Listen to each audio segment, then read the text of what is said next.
Welcome back, listeners, to the BizBlend podcast, where bold conversations meet business brilliance.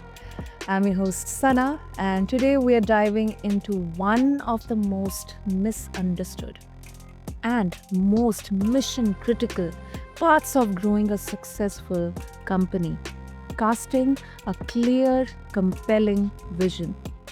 And listeners, joining me is Austin Holmes. He's a powerhouse entrepreneur and visionary leader who co founded Publicity For Good, and now he leads Signal Raptor, which is a tech driven PR platform changing how startups and emerging brands approach media. Now, from Navy Special Ops to scaling a PR agency from a 23-foot Airstream, Austin knows what it means to lead with clarity, even when life is anything but calm.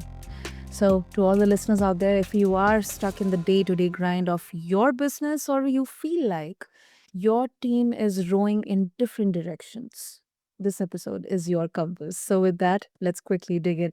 Austin, welcome to the show, and I'm really excited for our conversation. I'm really excited just in general, but always love hopping on these and providing as much value as I can. Absolutely. And this is such an interesting and such a critical topic. It's industry agnostic. It's, for the business owners, the entrepreneurs, the founders. I mean, it's essential for everyone. I think we should have a personal vision as well, and then for our company as well. So with that, Austin, um, PR, product development, these are some high pressure environments, and you have built mission driven companies in these industries. So when you talk about casting vision, what does that actually mean in practice for a founder? You have to start with the end in mind. If you don't know where you're going, it's just about impossible to cast a pathway, especially when you start involving other people that need to help you along the way. And to do anything significant, you Mhm. are going to need other people's help. And that might change one day. Crazy AI things going on, but it is so vital for you to be able to get people behind you working towards a mission. And so I think you said it, a mission driven. I've been that way for a long time. I got to see it early in life playing sports, driving towards championships, and then I had my own personal goal of getting into the special operations community and Mhm. was successful with that and loved that experience. But when you're in that community, the entire thing is mission driven itself. So I've had a pretty long line of uh, progression from different missions, and I've seen a lot of different people cast that vision of how to accomplish the goals. Hmm. Hmm. What I learn from you is here, as especially as you mentioned that you had a very clear vision, you were mission driven, um, that you knew your goal, you know your goal, and you are laser focused on that. And here, Austin, I would like to, I'm very curious to know that there can be distractions. Sometimes when we have a vision, let's say, I mean, it's a company, it's a startup, or, for self as well, we are bound to be distracted. I mean, it Mhm. would be inhuman if we talk, if we say that I'm not distracted by anything. How do you manage those distractions? How do you make sure that you are not distracted and you are still embarked on that path towards your goal, your vision? Yeah, the distractions never stop coming. They get worse as you get further along. Yeah. I've managed it a bunch of different ways in my life. Sometimes it's just diving so deep into what you're doing and ignoring everything else. Like that does eliminate the distraction from you can do that on the physical side. You can turn off your phone as a small example of how to just you know let go of everything else that's going on and focus on one thing. Deep Work is a book that talks about that from a daily perspective on how to get stuff done. If you guys want a resource there. But the better way, I think, is knowing exactly what the plan is. And, that not everybody on your team is going to take the, shut off everything Mhm. and close the curtains and just focus on working. Make sure you have coffee for the next 6 hours. Like, not everybody's going to take that approach. And so, knowing exactly what needs to be done to the smallest level that you can make time for, that will keep you from doing the stuff that you don't need to be doing, keeping you away from the distractions. I've heard it put of working until you can't work anymore Uh-huh. is a great methodology, and then letting the distraction come at the right time after you've accomplished what you need to. Like, have your 3 or 5 things for the day that, "Hey, I'm going to do these no matter what, and I'm going to work until it's done, and then if I wanna keep working, cool." Or, like, "Hey, my day's done, I'm good. I know I can move to tomorrow and do the same thing." Hmm. That's it, it, this is an intentional, a mindful approach. It's like to create a harmony between your um, goals and then distractions as well. And one thing I think listeners will really find it very relevant that we are mentioning about goals and then vision. Now, many founders they confuse goals with vision.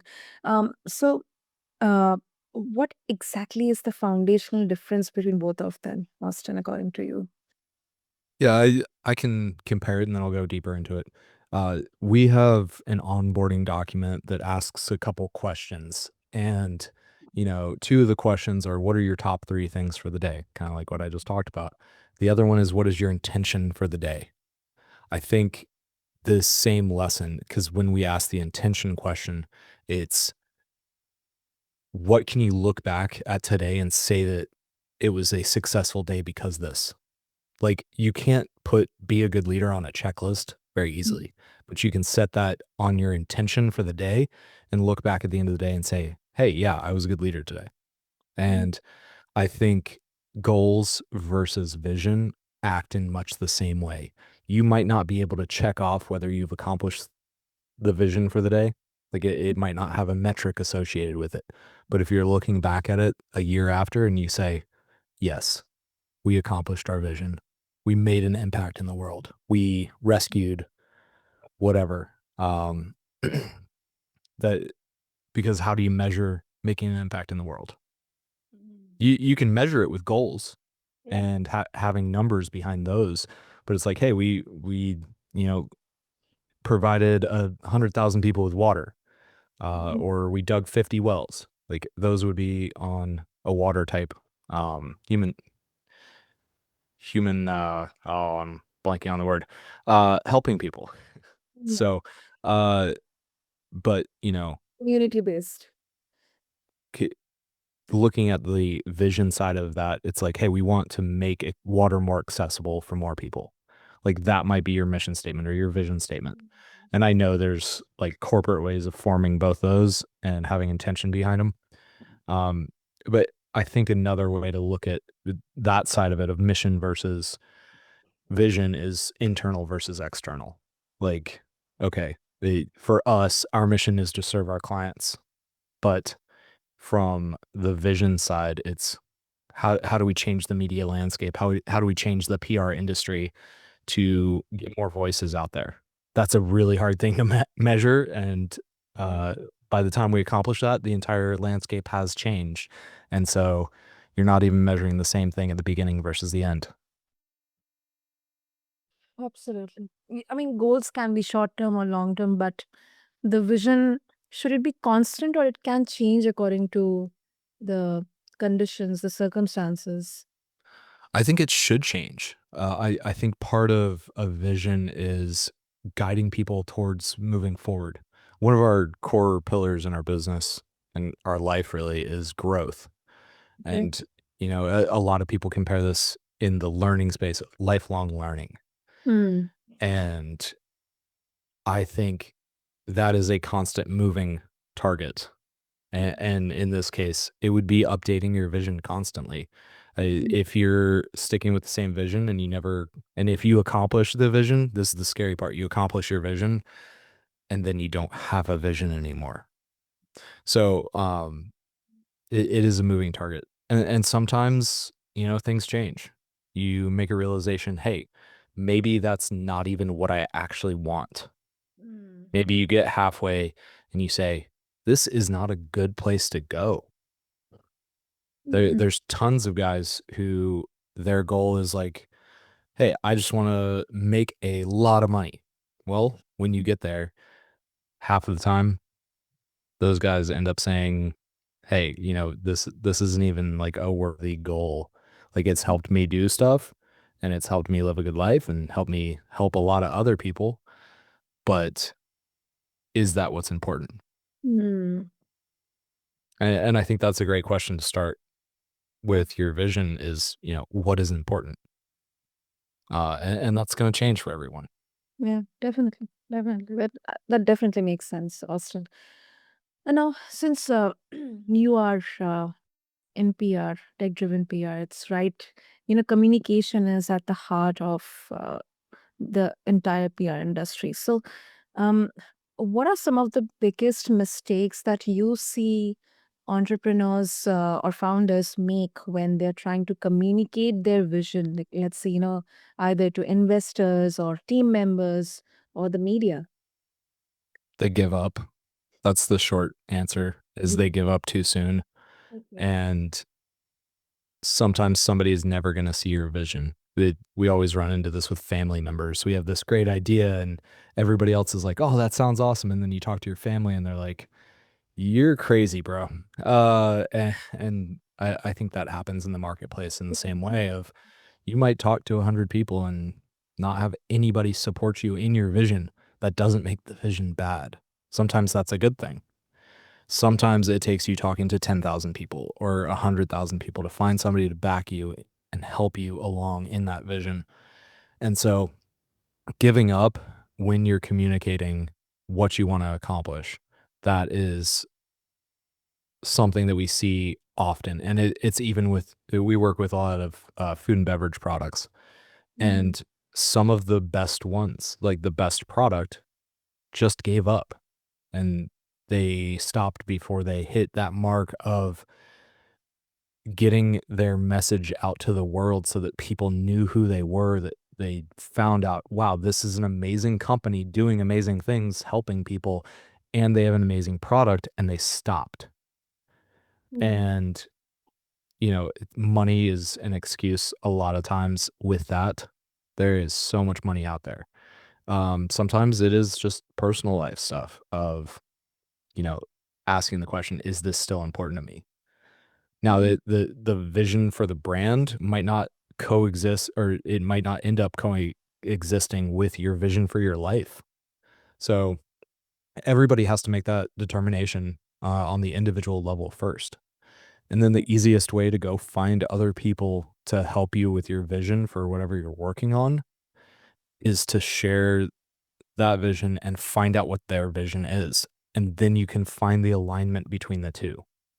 Because you've already established yours, you've established your brand or your company or your nonprofits. Now you have to go find people to help you, right? So Yeah. finding out what they want and aligning that in a common purpose with what you're trying to achieve. And it's not going to be possible with everybody. Mm. And that's a reality that you have to face is not everybody's going to be on board with your vision. That's okay. If you get half the people in the world, like you're doing better than literally anyone else. Yes. So, um, yeah. That's hard hitting. That's hard hitting, and I think it's the reality. It can be bitter, but when we see you look at the bigger picture, it is always sustainable and long lasting. Um, and with that, Austin, you built publicity for good. While living on the road with your wife and growing your family. I mean, on just a 23 foot Airstream, and you grew it from like 12K dollars to now, $163,000. I mean, per month. I mean, that is inspiring. It's impressive. So how did this, unconventional lifestyle, always on the move, influence the vision that you cast for your company culture? Oh, There's a lot to that. For the company, we've actually shifted. And this is you asked, hey, should your vision shift over time? And it has for us. So the period of our life where we were traveling full time was amazing. And then we started having kids, and now we have 3. And that is amazing, but it does change perspective, and it changes what we want for our own lives in some ways. Not a tremendous amount. Like, it was kind of following the plan. It's scary to me when the plan works out Mm-hmm. and things go well. Like, that's I don't feel comfortable with that. But, the vision changed a little bit, and now we have a pretty clear vision on creating a pretty massive change in the PR industry. And part of it was the industry has been changing a whole lot over the past, 7 to 10 years. And with AI, there's an even bigger shift coming. Yes. And so we said we can be a part of that, or we can get left behind by that and then Mhm. figure out something else to do. So we said, all right, let's try and put our influence in this with the purpose driven aspect, making sure that positive messaging is at least still part of the conversation, making sure that people are still recognizing that it's awesome to make money, but it's even better to make money and do good along the way because you can do both. So the freedom aspect of being able to travel full time is absolutely still a part of it, but that has developed into ownership and people taking the responsibility and accountability Mhm. for moving things forward. And I think we're a lot less reliant on our own skills and intellect and ability than we were 5 years ago. Okay. And there's an independence to traveling full time. And this is all over Instagram, so you guys can check it out there. But, the whole, what's the saying? Not all who wander are lost. I've seen that so many times. So, uh, but now we know we want to do something together with other people and build something significant. And we recognize that in that there's higher responsibility on us. Uh, our team just crossed the 60 member threshold, Oh. 60 team members. And I feel that weight. I feel these people's lives and how I can affect them. And that is something I am very thankful for, but Mhm. also, it is a responsibility. And so I know I need to do everything I can do to move things forward, to be a champion. That's one of the mindset shifts that we had along the way is we weren't as intentional with everything. But in having our family and starting to have many, many conversations on, what is our family going to represent? What are the core values of our family? A phrase kept popping up of let's be champions. So we Oh. say that to our kids constantly. And, we've applied that to the business and that team is how do we build a championship team? And to be called champions, you got to play at the highest level. So Yeah. that's really where we're going, and it's just as much about building it as the rewards that happen to come with it. So It's really, really impressive. Really cool, Austin. And I just want to bring maybe it's not connected with the topic, but since you mentioned that, now you have the responsibility and then the accountability as well. There are 60 people and they're looking up to you.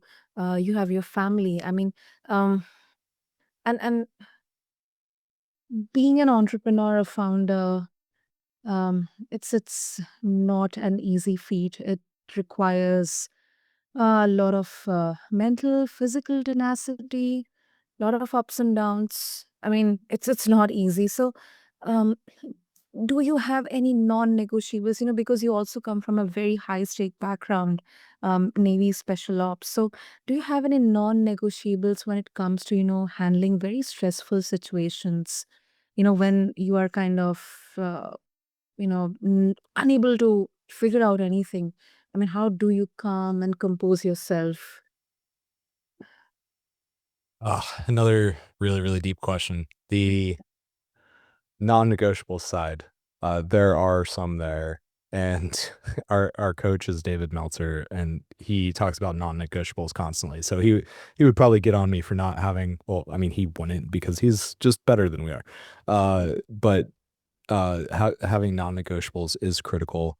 Having things that you sit down and decide intentionally. This is a part of my life, and it needs to be a part of my life. Mhm. Um, for me, time with family is one. We try and have touch points every single day. Coffee talk is the thing whenever we're together.